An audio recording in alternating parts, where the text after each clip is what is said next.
With Aether Drift around the corner, I understand how you might have missed this event. Maybe with the announcements of Wizards of the Coast giving us the new bracket system, you may have missed this event.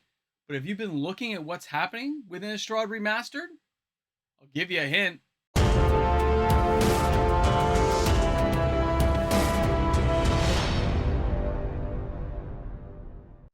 Today's video, it's going to serve as another in a long line of lessons to be learned about remastered products.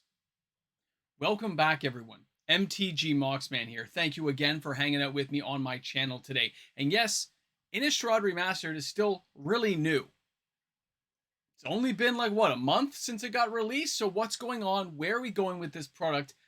And why is nobody talking about it? Well, this is where things get very interesting. There are good cards inside this particular remastered product. There's actually a lot of single cards that hold up fairly well and have a lot of playability. The sealed product itself was put together in a great draftable way, so if you're playing a play booster box, you're going to have a blast cracking this thing open. But you can't change the facts. Even with the play booster box, even with the collector box, with Edgar Markov looking like a movie poster, like just gorgeous God, you can't change the facts.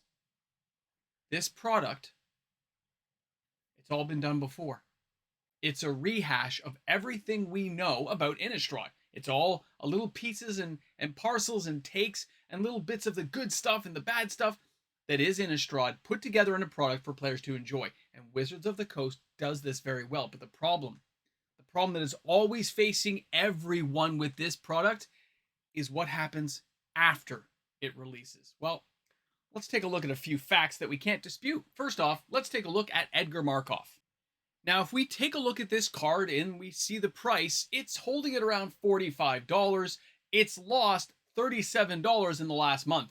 And we saw this when the sheer volume of this card entering the market didn't collapse the price, but definitely had an effect in the secondary market, knocking it down roughly 50%, give or take a few little tiny percentage points on there. I'm going to say 50% for the terms of this video. And we can see that the price is now stabilizing.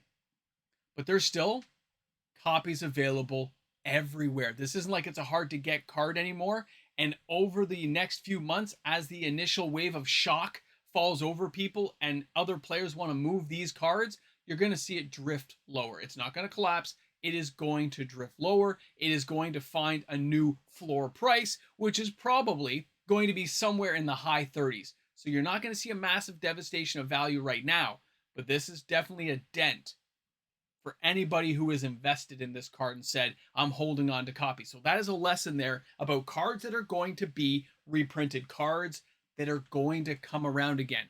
Not on the reserve list, not safe. Now, on the flip side of that, we now have cards that are much more affordable for anybody who didn't own one. The good news is those players have now bought copies of that card, and we still have a glut on the market, which really stands to reason how many players were actually after Edgar Markov, or was it more of a hype tool to get people buying? And again, remember, there was other good cards in the set. I'm just focusing on Edgar Markov because the sheer volume of the value that was lost, as well as the amount being displayed at local LGSs on TCG Player, eBay, and such. There's so many copies out there. There's no way they're reprinting it anytime soon, and there's no way for the value of this card to recover anytime soon. There's no reason for it to.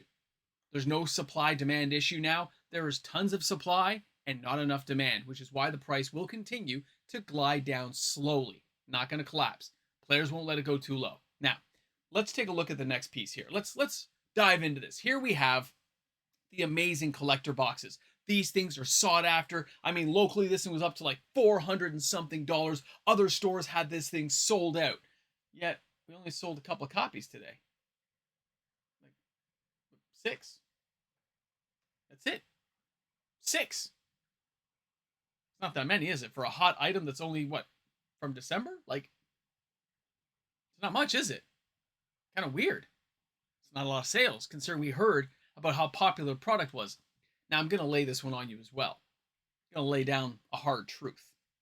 As much as you want those collector boxes to have value, and I do too, there will be a niche of players who want to display these things. They want to hold on to 1 or 2 boxes. Makes sense if you're that type of collector. Other people open them, flip them, make some money, move on to the next product. That's speculators, people who are selling into the secondary market. And then you have the LGSs who under-ordered products like this because they don't want to carry the cash flow on dead products. They learned from what Wizards of the Coast did, and because of Cynthia Williams with the overstocks and dumps, no store's taking the risk anywhere in the next decade on these types of products.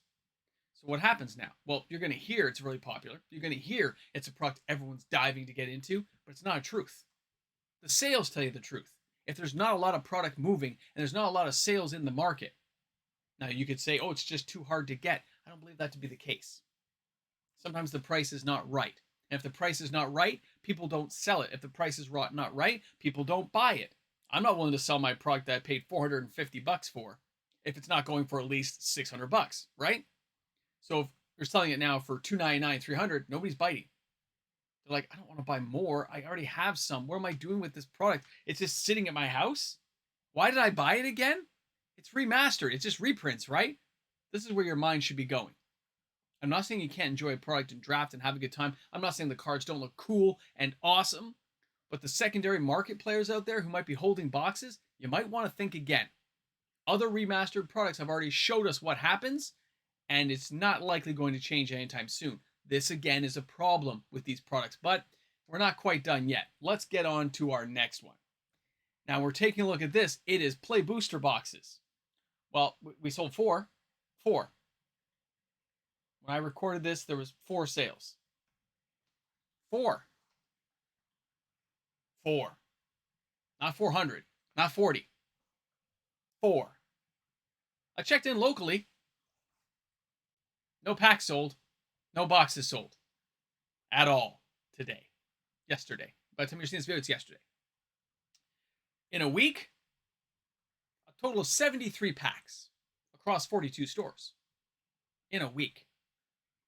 Now, you could say that that's people getting ready for Aether Drift, the official release launch, right? People have maybe gone to pre-releases, whatever it may be. This is emphasizing and showcasing how fast the money in Magic the Gathering moves from market to market. Every new successive product has money leapfrogging. And players hate when I talk about this. I don't know why it gets people in such an uproar. You can see it because other products aren't being bought and sold anymore. You don't hear about the Lost Caverns of Ixalan. We don't hear about Duskmourn. It's already gone by. We don't hear about the Outlaws of Thunder Junction and good old loot. Right, MTG historian? Yeah, you know what I'm talking about. We don't hear about this stuff. It's just, it's done. The money's moved on. The only exception we've really kind of had so far, Lord of the Rings. People still talk about it, but I still think the boxes are way overpriced, which is why they're not moving. We also have people talking like Warhammer 40K and the like, right? Those kind of things pop up once in a while, although there's no real sales. There's individual singles, and people just say, I wish it was a whole set. And Bloomburrow. Bloomburrow gets a bit of a pass. There's been some shortages there, but it's not the Play Booster boxes. It's collector boxes trying to find that stuff, right? And the tins are selling pretty good because of the banner. So when you look at those as the exceptions, not the rule, we're kind of where we thought we would be. At least where I thought you were going to be at this point by the time you're watching this video. I didn't expect anything more. I didn't expect us to be jumping and leapfrogging into massive amounts of value like we saw in the times of Ikoria or even before that. We're back in Dominaria. And the funny thing was, when the market turned down like this, when you saw the market ratchet down and everyone close up their wallets, a lot of these boxes collapsed in value. And it killed the secondary collector market for the sealed boxes because of the overflow of excess stock. Now that's gone. I don't believe Wizards of the Coast is overprinting anymore. I just don't think the desire based on the price point is there for people who used to collect the boxes and try to sell them later. That segment of the market has never come back. You have the flippers, you have box openers, you have people still diving into collector boxes, absolutely. But we're missing out on people who would buy 20, 30 boxes every set to store and hoard and eventually resell, and that market's gone. You haven't got those players back, which is why these sales are dismal and they're getting worse. Now, the good news is certain days had higher sales, but overall, there's nothing moving. And when I checked in, the same can be said for Outlaws of Thunder, for every set I've just mentioned, everything, including Bloomburrow. No packs are really selling. The odd pack on a Friday night type thing, but nothing like we saw when Bloomburrow first released. Nothing like we've seen successively up to this. And I don't think Aether Drift's going to be any better. It's probably going to be worse. The only saving grace we have are further upcoming sets, but don't ever confuse where a remastered product is going. Because those are just regular products. They're not even remastered. And the money has moved on so fast that they don't have a chance to continue. Wizards is just flipping into new things. Now, this could change the market 5 years from now. 5 years from now, some of these boxes could be pretty rare. 10 years from now, could be pretty rare. You might have people who want to dive in at this point. But most players aren't willing to take the risk, which is why it could become valuable. No promises. And at the same time, Wizards has ramped up production because they know the money needs to leapfrog from product to product to product. They need to keep it going. They can't slow down because although slowing down gave them more lag time between sets, let them enjoy a longer profit line on their products, they didn't sell nearly as much between those periods. So they had to speed it up to keep that renewed energy going for each new set. It's the way I see it, guys, and I see it in the sales. And that's what I'm focused on. So that's the financial side of what's going on. Remastered products do not hold up. They don't hold up. They don't. It's done. It's done. Anyway, thanks a lot for hanging out. Thanks for being here on the channel. If you enjoyed today, don't forget, I'm here every single day. We're going to be talking about this stuff. We'll see how the top 10 did this weekend. We'll see if Aether Drift really cracks in there. We'll have to take a look. Anyway, thanks again for stopping by my channel. I'll see you guys tomorrow. Have a great day. A big shout out and thank you to the fantastic patrons of my channel. Because of you guys out there, we get to tune in every single day talking about Magic the Gathering, going over the subjects of the day, and checking out all these amazing cards we love. Thanks again to you guys out there for supporting my channel. I'll be back tomorrow with another video. And don't forget, shop smart, shop S-Smart, and I have a few seconds left, so I'll just hum. It's bad. It's really bad. A couple of stores I knew held back a few collector boxes. Now they can't move them. Then you've also got the singles not moving. Now you got nobody opening packs. I'm cringing each time. Remastered products, man. All Wizards of the Coast has to do to fix them, to make them have a longer term of shelf life, is add a few cards in. Like they did with Foundations, add a few new cards nobody's ever seen. Whew. You are going to have a problem. I mean, just make it modern playable, commander playable, but you add a few new cards in, you are going to have something. Because they do construct a good product. They do put something together players like. The price point's too high. And really,